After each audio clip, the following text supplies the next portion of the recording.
36 जिल्हे, 36 बातम्या. News G9 Maharashtra. उत्तर तुमच्या प्रश्नांची.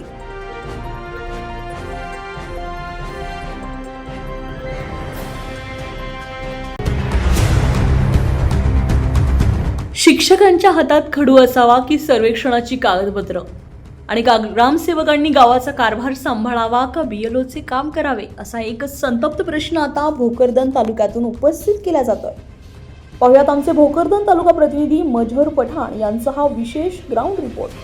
भोकरदन तालुक्यातील धावडा परिसरात सध्या निवडणूक विभागाच्या म्हणजेच स्पेशल इंटेन्सिव्ह रिव्हिजन सर्वेक्षणामुळे शिक्षकांसह ग्रामसेवकांवर अतिरिक्त कामाचा प्रचंड ताण निर्माण झालाय. याचा थेट फटका विद्यार्थ्यांच्या शिक्षणावर आणि ग्रामपंचायतीच्या दैनंदिन कामकाजावर होताना दिसतोय. त्यामुळे पालक, ग्रामस्थ आणि शिक्षण प्रेमींमधून तीव्र नाराजी व्यक्त केली जाते. धावडी परिसरातील प्रभाग क्रमांक 6 चे ठाकूर सर, प्रभाग क्रमांक 7 चे विठ्ठल इंगळे सर, प्रभाग क्रमांक 8 चे झाकीर सर, प्रभाग क्रमांक 9 चे वेंडोले सर, प्रभाग क्रमांक 10 चे ग्रामसेवक मदन उफाळकर आणि प्रभाग क्रमांक 11 चे धनधर सर हे सर्वजण सध्या BLO म्हणून कार्यरत आहे. सकाळपासूनच सायंकाळपर्यंत सर्वजण सर्वेक्षणाच्या कामामध्ये व्यस्त असल्यामुळे विद्यार्थ्यांना अध्यापनासाठी पुरेसा वेळ मिळत नसल्याचं विदारक चित्र समोर आलंय. दुसरीकडे धावडा ग्रामपंचायतीच्या ग्रामसेवकांवरही BLOची जबाबदारी सोपवण्यात आल्यामुळे त्यांच्यावर दुहेरी ताण पडलाय.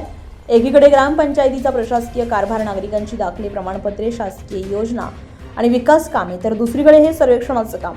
या दुहेरी चक्रात अडकल्यामुळे गावाचा विकास आणि नियमित काम पूर्णपणे विस्कळीत झाली आहे. त्यामध्ये भर म्हणजे सर्वेक्षणादरम्यान नागरिकांच्या विविध प्रश्नांना आणि नाराजीला तोंड देताना या कर्मचाऱ्यांवर मानसिक ताणही वाढतो आहे.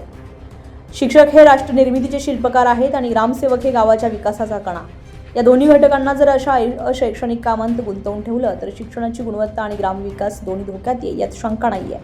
त्यामुळे भोकरदनच्या तहसीलदारांनी या समस्येकडे गांभीर्यानं पाहावं. धावडा परिसरात शिक्षक आणि ग्रामसेवकांची या कामातून सुटका करावी किंवा पर्यायी यंत्रणा उभारावी, अशी जोरदार मागणी आता जोर धरू लागली आहे. प्रशासन यावर काय संवेदनशील निर्णय घेणार याकडे सर्वांचंच लक्ष लागलंय.